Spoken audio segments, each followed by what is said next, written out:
Korg और mighty Thor मिल के इन soldiers को मार रहे होते हैं तो उनका खून गोल्डन कलर का यहाँ पे गिरते हुए तो हमें फर्स्ट ट्रेलर में ही दिख गया था, बट उस पर ध्यान हमारा इस प्रोमो में गया है क्योंकि पहले ट्रेलर में जब ऐसा हुआ था तो उस सीन के अंदर म्योनिर के टुकड़े अलग अलग होकर इन सोल्जर्स को जाके लग रहे थे, जो कि हमारा ध्यान इतना ज्यादा खींच लिया था कि यहाँ पर जमीन में गिर रहे गोल्डन खून पर ध्यान गया ही नहीं। आप लोगों का तो नहीं पता, बट इससे पहले गॉड्स ऑफ इजिप्ट नामक एक मूवी के अंदर मैंने देखा था कि जब गॉड्स को मारा जाता है तो उनके शरीर से खून नहीं बल्कि गोल्ड ब्लीड होता है। इसके अलावा ऐसा भी हो सकता है कि ये कोई एडवांस एंड्रॉइड वगैरह हो जिनके ऑयल का कलर गोल्डन है। ऐसा मैं इसलिए बोल रहा हूं क्योंकि मल्टीवर्स ऑफ मैडनेस में जब मैंने ट्रेलर के अंदर वांडा को इस हालत में देखा था तो मुझे लगा था कि वो यहाँ पे खून से लथपथ है, लेकिन जब मैंने डॉक्टर स्ट्रेंज 2 मूवी देखी तो मुझे पता चला कि असल में वो वहां पर खून से लथपथ नहीं बल्कि अल्ट्रॉन बॉट्स के ऑयल से लथपथ थी। वैसे कॉर्ग जो वेपन थॉर को देता है वो हो सकता है कि कॉर्ग का ही मेस हो, बट क्योंकि ये लोग एक ऐसी जगह गए हैं जहां पे कई सारे गॉड्स है प्लस ओलंपियन गॉड्स का यहाँ पे ज्यादा दबदबा है, इसलिए तो ज्यूस यहाँ पे चमक रहा है, तो हो सकता है कि ये गोल्डन मेस हरक्यूलिस का हो। इसके अलावा जब थॉर यहाँ पे अटैक करने जा रहा होता है तो उसकी आंखें थोड़ा सा ग्लो करती है, एंड ग्लो से याद आया कि जब थॉर ने हेमडाल से संपर्क बनाया था थॉर रैग्नारॉक मूवी के अंदर, तब उसके आंखों का कलर भी येलो हो जाता है, ठीक वैसे ही जैसा हमें ट्रेलर के अंदर गौर की आंखों को देखने को मिला है। तो हो सकता है इसका कोई कनेक्शन हो, या फिर जैसे मैंने अपनी थ्योरी वीडियो में बताया था वैसा ही कुछ हो सकता है। अब बात करें इस जगह की जिसको हम ओलंपिया या ओलंपिस समझ रहे थे, वो असल में कॉमिक्स की ओमनीपोटेंट सिटी से बहुत हद तक सिमिलर है, तो मे बी ये मूवी के अंदर ओमनीपोटेंट सिटी ही हो। प्लस फाइनली हमें ये दिखा दिया गया कि बोट में जो स्टॉर्म ब्रेकर को थॉर यहाँ पे फिट करता है वो आगे बाइफ्रॉस्ट ब्रिज बनाता है जिस पर टूथ नैशर और टूथ ग्राइंडर मतलब कि ये दो भेड़े दौड़ते हैं, जिसको अभी तक हमें किसी भी ट्रेलर के अंदर नहीं दिखाया गया था। जो दिखाया गया था वो इस सीन के अंदर था जिसमें वो क्लियरली विजिबल भी नहीं था। इसके अलावा हमने कंटिन्यूटी एरर नोटिस किया है थॉर के जितने भी प्रोमोज निकल रहे हैं अभी उनमें, जहां थॉर के एक सीन के अंदर हम केप को थोड़ा सा डैमेज देख सकते हैं, वहीं दूसरे सीन के अंदर वो बिल्कुल भी रिपेयर्ड होता है, जबकि ये दोनों सीन मोस्ट प्रोबेबली एक ही टाइम पे टेक प्लेस कर रहा हो, जो कि न्यू एसगार्ड के असेंबली हॉल वाली जगह पे होगा जहां पे सब मीटिंग करने के लिए आए होंगे, क्योंकि लास्ट नाइट में ब्लैक बर्सर्कर्स का हमला हुआ था। जिनको नहीं मालूम उनको मैं बता दूं कि ये Black Berserkers Gorr the God Butcher के पंटर लोग हैं, जो कि उसके पावर के एक्सटेंशंस हैं, जिसके अंदर थोड़ी सी समझ है, जो कि गॉर के दिए हुए कमांड को फॉलो करते हैं, जिनको कॉमिक्स में तब छोड़ा जाता था जब वो किसी गॉड को मारकर वहां से चला जाता था, ताकि उन मरे हुए गॉड्स के बारे में कोई पता करने आए तो उसको ठिकाने लगाने के लिए वहां पर कोई होना चाहिए। हम नए प्रोमो में क्रैगलिन, ड्रैक्स, रॉकेट एंड मैंटिस को एक दूसरे प्लेनेट में ब्लैक बर्सर्कर से लड़ते हुए देखते हैं,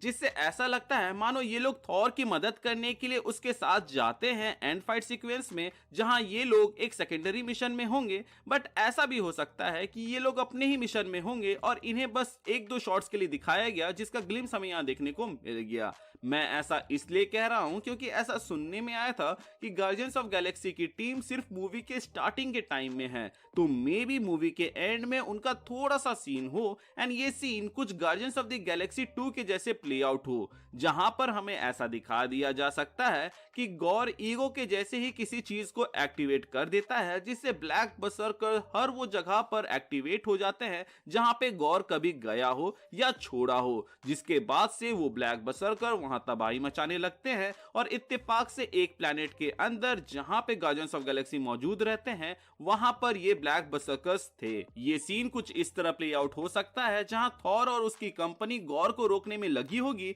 वहीं दूसरे सिनेरियो में हमें ये दिखाया जा रहा हो कि स्टेक्स कितने हाई हैं। झलक दिखाया जाए अलग अलग प्लैनेट्स के जहां पे ब्लैक बर्सर्कर्स अटैक कर रहे हैं, जिनमें से एक प्लैनेट वो हो जिसमें गार्डियंस ऑफ द गैलेक्सी की टीम मौजूद हो, जिसका एक ग्लिम्स हमें यहाँ ट्रेलर में ही दिखा दिया गया। बाय द वे इस सीन में आग के बीच में हम गार्डियंस ऑफ द गैलेक्सी की टोली को देखते हैं, जिसमें थॉर अपने एंड गेम वाले आर्मर में रहता है और बाकी लोग भी अपग्रेडेड लग रहे हैं। सो मे बी ये मूवी का स्टार्टिंग सीन हो जब थॉर को दिखाया जाए, जिसके बाद से उसका ट्रेनिंग मोन्टाज शुरू हो। इसके अलावा टोटल फिल्म्स द्वारा द्वारा रिलीज किए गए इस तस्वीर से ये बात तो पता चल गई कि जो दो लोग थॉर के पास जा रहे थे वो क्विल और मैंटिस थे। थॉर भी हमें उस जगह जाते हुए दिखता है जहां लिविंग ट्राइब्यूनल, वॉचर और बाकी लोगों की मूर्ति थी और पीछे में आप थोड़ी तबाही देख सकते हैं। सो मे बी थॉर वहां माइटी थॉर के साथ गया हो, या फिर ऐसा हो सकता है कि वो वहां पर माइटी थॉर की तलाश करने गया हो, क्योंकि मैंने आपको अपनी थ्योरीज वाली वीडियो के अंदर बताया था कि मे बी इस सीन के अंदर माइटी थॉर वर्सेस गॉर हो, जहां पे गॉर माइटी थॉर को हरा के किडनैप करके अपने साथ ले जाए। क्या पता हमें ये दिखा दिया जाए